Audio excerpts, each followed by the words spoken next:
as I should be. You were the truth behind. You taught my bones to sing. Only you satisfy. Devotional series, episode 13. You taught my restless bones to sing. You showed me what desire should be. There are moments that divide a life into before and after. Not always the dramatic ones. Not always the ones we anticipated or prepared for, or recognized in the moment as the thing that would change everything. Sometimes the most life-defining moments arrive quietly, in stillness, in the exhale after a long holding of breath, in the sudden, unexpected, world-rearranging recognition of something that was always true, but had never been fully seen until now. This is one of those moments. Not a crisis, not a collapse, not the desperate pressing of longing to the window pane, or the raw, torn open cry of a heart that has run out of road. Something quieter than all of that. Something that reaches deeper. Everything goes still, and in the stillness, something sings. You taught my restless bones to sing. The restlessness did not disappear. That is the first thing worth noticing.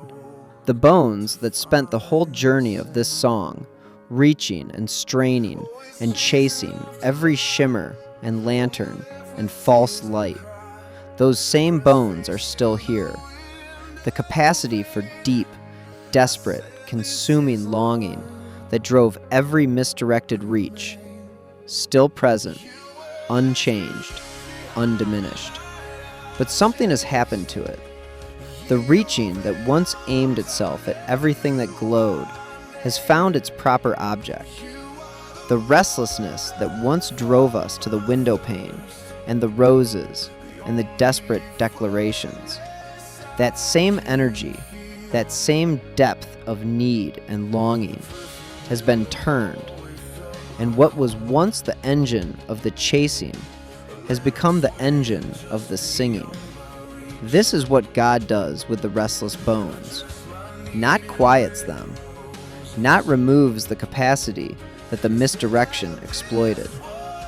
Teaches them, reorients them, takes the full depth of the longing, unchanged, undiminished, the complete, desperate weight of it, and aims it at the only thing in the universe large enough to receive it without being overwhelmed.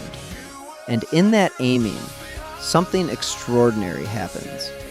The straining becomes singing. Bones, not surface emotion, not the feeling of a good day, or a moving piece of music, or a moment of genuine human connection.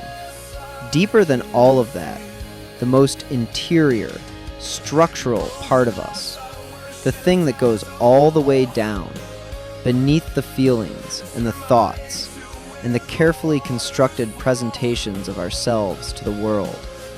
The bones are what remains when everything else is stripped away. The core of the thing, the truth of who we actually are, underneath everything we have learned to be. And God reaches the bones. Everything before, every shimmer, every glow called a flame, every perfume in a hallway, every lantern swaying just beyond reach, was surface, real in its own way, genuinely felt, not nothing, but surface. It touched the feelings without reaching the structure. It moved the emotions without transforming the bones. And that is why it never lasted. Because what lives only on the surface fades when the surface changes. But what reaches the bones, what transforms the very structure of who we are, that does not fade. That does not drain away in the morning, or grow insufficient over time, or require the return trip to the well. This is why knowing God satisfies in a way nothing else ever has or ever could. Not because it is a better version of what the false things offered, because it operates at a completely different depth. It reaches what the false things never touched. It transforms what the roses and the lanterns and the shimmers were never built to reach. The bones know the difference, and the bones sing. You showed me what desire should be. God did this, not us. That is the thread running through the entire bridge. Every verb belonging to Him. He broke the glass. He turned the ache. He washed the numbness. He laid His heartbeat. He taught. He showed. At every point where the transformation happened, He was the active agent, and we were the recipients. Because we could not have found our way here on our own terms, our own efforts, our own base nature reaching in the right direction through sufficient willpower. We tried that. The whole song is the record of trying that. Every shimmer chased and rose, offered, and declaration sweared was us trying, on our own terms, to find what only God could show us. And then God stepped in, revealed Himself, touched the bones, and in that touching, in that specific, intimate, transformative contact with the living God, something shifted that has never shifted back. Suddenly, the things of this world that once held such power, the shimmers, the glows, the perfumes, the lanterns, grow strangely dim, not because they ceased to exist or lost their surface beauty, but because beside Him, in the presence of the only fullness, the only water, the only open arms, they no longer satisfy in the way they once promised to. The capacity for being satisfied is always in direct relation to the quality of what we seek satisfaction in. And God is eternally, infinitely, inexhaustibly satisfying in a way that makes everything else feel like what it always was. A taste, a signpost, a reflection of the real thing, pointing toward what we have now found. I want to try to describe what this moment feels like from the inside. And I want to say honestly that language does not fully reach it. It is joy, but not the bright surface joy of a good day or a desired outcome. Something quieter and more permanent than that. It is peace, not the absence of difficulty or pain, but a settled, unshakable okayness at the center of everything. It is relief, the profound, exhaled, tears-streaming relief of someone who has been carrying something heavy for a very long time and has finally been allowed to set it down. It is knowing, being known, finding that the thing your bones were always shaped for was real, is real, and that it was looking for you at least as urgently as you were looking for it. It is the world changing, and knowing in the moment it changes that it will never go back.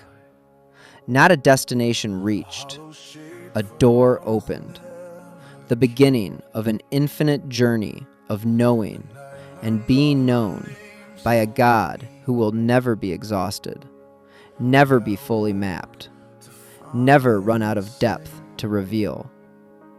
Every moment of knowing Him leads to the discovery of more of Him to know. Every answered longing opens onto a larger longing that He is already moving to meet. The singing does not stop. It deepens. It finds new notes it did not know it had. The restless bones discover that the restlessness was not a problem to be solved, but a gift to be rightly aimed, and aimed at Him, it will never run out of song. This is what desire should be. Not the desperate, escalating, never quite enough reaching of a heart that has forgotten what it was made for. Not the shimmer chasing, and the glow calling, and the roses offered to insufficient things. Not the window pane and the swearing that this must be love for me. This, the quiet, tears streaming, world-changing, bone-deep recognition of the one the longing was always for. The exhale after the long holding of breath.